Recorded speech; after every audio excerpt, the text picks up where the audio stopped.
Yazar ilə yaxşı dinən meyxana. Burada qırav yoxdur mənim qardaşım, burada qırav yoxdur mənim qardaşım. Birini alıb birini hələ boşamısan, qəm yükünü qəm ürəkdə daşamısan. Bağlı balası həyatda xoş yaşamısan. Saçımda av yoxdur mənim qardaşım, saçımda av yoxdur mənim qardaşım. Yazar gecə deyəcək meyxana, səhər yatıb gecə deyəcək meyxana.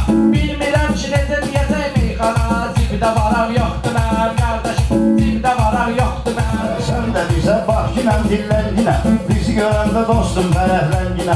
Avropada kimi nə istən evlənginə, Avropada kimi nə istədim evlənginə. Kəbin tavan yoxdur mənim qardaşım, kəbin tavan yoxdur mənim qardaşım. Bəlkə lahiyələr çıxıb qaba, bəlkə lahiyələr çıxıb papaldan. Dəqiqə saniyələr çıxıb papaldan, o vaxt qafiyələr çıxıb papaldan.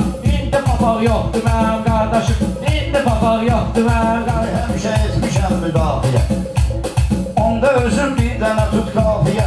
Papaq tutar yoxdur mənim qardaşım, papaq tutar yoxdur mənim qardaşım. Rasımə bir xətrimi istəyirsən, mən deyəndə növbəni gözləyirsən. Bayandandır arar deyirsən, bəlkə arar yoxdur mənim qardaşım, bəlkə arar yoxdur mənim qardaşım. Əşidular elə maraqsız olacaq, bir məclis ki əgər araqsız olacaq. Deməli ki meyxana da maraqsız olacaq, keyfi damaq yoxdur mənim qardaşım. Miami, sən yəni sport deyərdi Miami. Əlbəttə zor deyərdi Miami. Yaxşı sınaq yoxdur mən qardaş, yaxşı sınaq yoxdur mən. Sən bu sözü bəlkə də düz deyirsən, durub məni ilə üzmək istəyirsən.